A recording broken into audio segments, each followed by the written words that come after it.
Voltamos? Voltamos, estamos de volta com o segundo bloco do Clube da Bola e vamos fazer diferente hoje. A gente costuma até começar com a Série A, mas hoje vamos começar com a Série B. Brusque recebeu Vitória em Brusque, Vaguinho Dias no comando e o placar, o Emerson já falou ali, acabou no 0-0. Eu volto agora para Blumenau para conversar um pouquinho mais com o Emerson, para ele falar aí o que está acontecendo com o Brusque.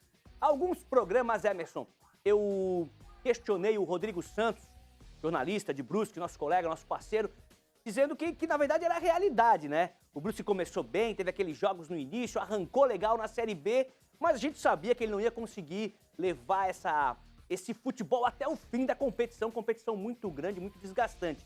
É um pouco o famoso choque de realidade que o Brusque está vivendo. A Série B realmente é complicada, né, Emerson? Sem dúvida, Mancha. Eu acredito que é unanimidade entre os colegas, entre a própria imprensa brusquense, que foi atípica a participação, a arrancada do Brusque, que surpreendeu todo mundo. Aí vem a realidade. O Edu ficou fora por conta de lesão, ele é um jogador emblemático, ainda é o artilheiro da Série B com 11 gols ao lado do Léo Gamalho do Coritiba, fez falta com certeza, outros jogadores importantes também ausentes, machucados, jogadores fora por conta de cartão amarelo, suspensão e tudo é elenco, Mancha, não adianta, é uma competição duríssima, é uma competição desgastante com jogos sábado, sexta, terça, quarta, quinta, enfim, é uma competição realmente que exige que o clube tenha, acima de tudo, banco e estrutura fora de campo. Aí você pega e compara orçamento com o próprio Coritiba, que fez um time para subir. O Coritiba, só um desastre, não vai voltar para a primeira divisão,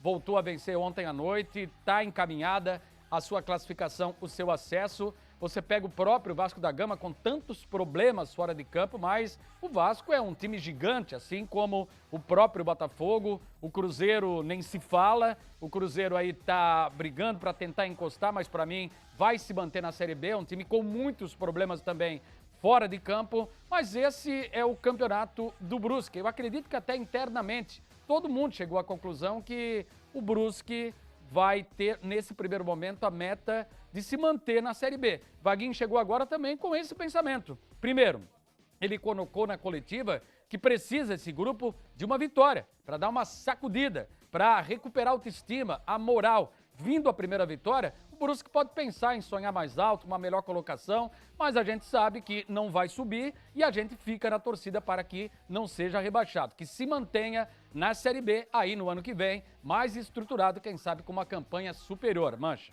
Legal, Emerson. Fábio Machado. Não foi o Emerson que disse isso. A gente costuma dizer isso do futebol catarinense. Entrou, primeiro objetivo é permanecer. Sempre assim, né? Vejo clubes, claro, não dá para comparar o poder financeiro do eixo Rio-São Paulo, Minas, mas vejo alguns clubes entrando, nós vamos lutar pelo título. A gente, Santa Catarina, tem sempre a gente fica ali, né? Primeiro, permanecer, depois, pensar em algo mais. O futebol catarinense é isso mesmo, Fábio? Polêmica. Não é polêmica não, Mancha. Eu acho assim, quando a imprensa do eixo Rio-São Paulo, a revista Placar, por exemplo, ou grandes portais, né? Eles fazem lá uma enquete, né? Equipes que vão lutar contra o rebaixamento. Aí muitas vezes aqui em Santa Catarina a gente fica ofendido, né?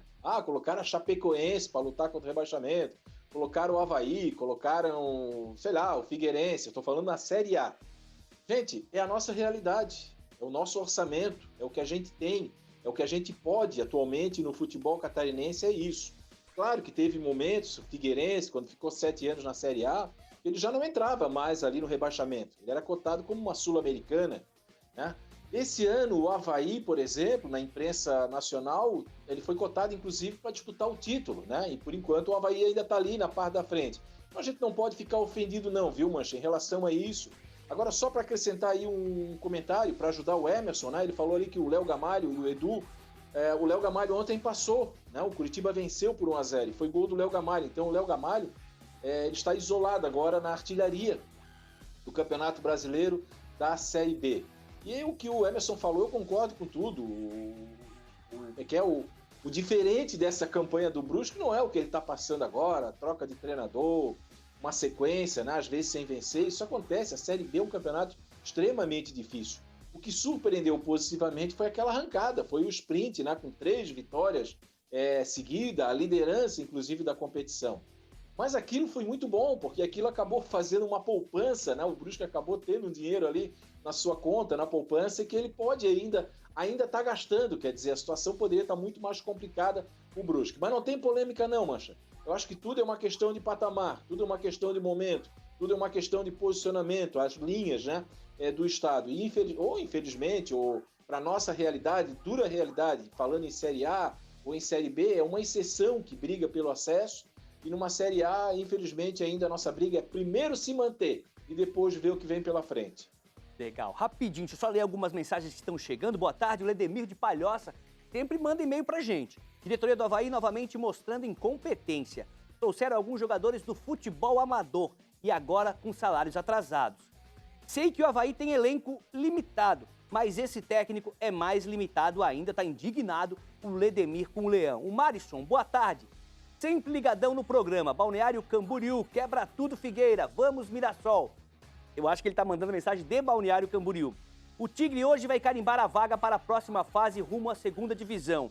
Abraço a todos e ao meu sogro, Pedro de Alcântara, lá de Laguna, mensagem do Marlo Pisoni, de Criciúma. Boa tarde a todos os comentaristas do Clube da Bola, o melhor programa de debates esportivos de Santa Catarina. Obrigado. Mensagem do Felipe José de Joinville. Tem uma última aqui. Gostaria de saber o que está acontecendo com o Avaí. Vejo os atletas desmotivados e nervosos em campo.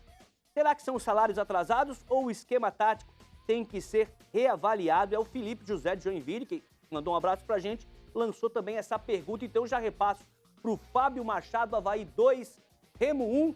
E eu li a sua matéria, Fábio, no pós-jogo, né? No portal ND+, você falou que o Avaí tropeçou, se atrapalhou sozinho. Algo assim. Eu acho que primeiro, para responder o nosso amigo telespectador aí, o Avaí está perdendo o acesso para ele mesmo. Tá? E teve uma observação aí com relação ao elenco do Avaí. Eu não acho que o time do Avaí seja ruim, eu acho que o elenco é um elenco, de certa forma, qualificado. Pera aí, você tem Bruno Silva, você tem Jean Kleber, você tem Betão, né? Você tem Vinícius Leite. Pera aí, não é assim. Né? O time do Avaí é bom, eu acho que o time do Avaí, a diretoria, com toda a dificuldade, conseguiu montar o elenco. Claro que tem peças aí que não estão dando certo, né? Isso é muito normal, mas o Avaí está perdendo para ele mesmo. Agora, falando, Mancha, sobre esse jogo aí, o telespectador vai dizer assim, poxa, esse Fábio aí tem que se decidir, porque na semana passada ele disse que o Avaí jogou muito bem contra o Vasco, agora vai dizer que o Avaí jogou mal. Mas o que é que eu posso fazer se o Avaí vem oscilando na competição? E vem oscilando. Se pegar aqui os jogos do Avaí, por exemplo, o Avaí foi lá, meteu 3 no Cruzeiro, aí perde pro Vila Nova, meteu 3-1 no Vasco, aí faz um jogo xoxo contra o Vasco da Gama, perde pro Guarani, sabe? O Avaí vai oscilando. E esse último jogo aí contra o Remo foi um jogo horroroso. Um time totalmente sem motivação, né? Eu senti muito isso, o estado anímico dos jogadores, né? Todo mundo nervoso, todo mundo dando bico na bola. O alemão poderia ter sido expulso na primeira etapa, ele teve um amarelo, depois entrou ali de forma, não vou dizer que foi maldosa, mas foi de forma espalhafatosa, digamos assim, na frente do ato. Se ele toma o segundo amarelo, seria expulso, né? O João Lucas tomou um amarelo por reclamação, o Edilson teve aquele lance que ele chutou a bola do banco de reserva, o Bruno Silva.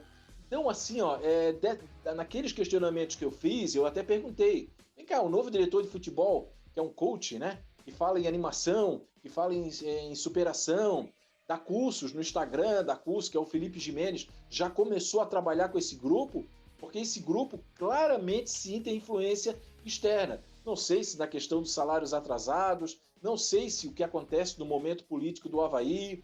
Então é assim, parece que é um grupo que fecha num jogo, vai para cima, mostra que tem poder de reação, mostra que tem um time que pode até brigar pelo acesso, mas no jogo seguinte faz um jogo horroroso, como fez esse aí, como fez contra o Brusque, como fez contra o Vila Nova, quando perdeu de 1-0, quando fez na derrota para o Guarani. Então, quer dizer, o Avaí nessa oscilação, que não vai levar o Avaí a lugar nenhum, diga-se de passagem, porque numa Série B você não pode ter oscilação, na Série B você tem que manter um padrão, você tem que manter um padrão de vitórias.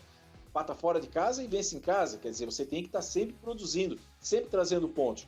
Quando você começa a oscilar, meu amigo, você fica ali paradinho e começa a cair na classificação, porque agora veio o sprint final. Então, sobre esse jogo, mas foram aquelas observações que eu fiz, você leu, tá lá na coluna, um time muito estável, Valdívia, tá tudo bem que nesse jogo ele entrou faltando 3 minutos, não posso culpar também o cara, mas o Valdívia renovou o contrato dele só no papel, porque na entrega nenhuma. Eu não estou falando desse jogo, estou falando de todos os jogos. O jogo que ele entra, o uniforme dele não precisa nem lavar. O uniforme dele é só guardar ali, né? E aproveita no próximo jogo, né? Então, assim, teve muitas situações. A questão do Gladson, um bom goleiro dentro da trave, mas a saída dele é horrorosa. Então, o Avaí teve erro de posicionamento. As alterações do Claudinei Oliveira, mais uma vez, mataram o time do Avaí. É impressionante. Claudinei para, pensa, chama o seu assistente. E quando faz uma alteração, é para desmontar o time do Avaí, que já não estava lá essas coisas. Então, realmente, eu vou ser sincero aqui. Depois daqueles 2 empates fora de casa, contra o Vitória, contra o Sampaio Corrêa, se eu não me engano, na sequência, em que o Claudinei valorizou, dali para frente, meu amigo, olha, a coisa degringolou. Dali para frente o Avaí se perdeu, ele perdeu a mão. Então agora o Avaí tem uma sequência extremamente complicada. Joga contra o Goiás, por exemplo, que é o que está lá no G4. O Avaí tem jogos muito difíceis agora aí pela sequência. E eu não sei de onde é que o Avaí vai buscar agora. Essa história de ganhar um jogo, próximo do G4, perde, volta para a 7ª posição, não vai levar o Avaí a lugar nenhum. E eu repito, o Avaí tem plantel para brigar pelo acesso.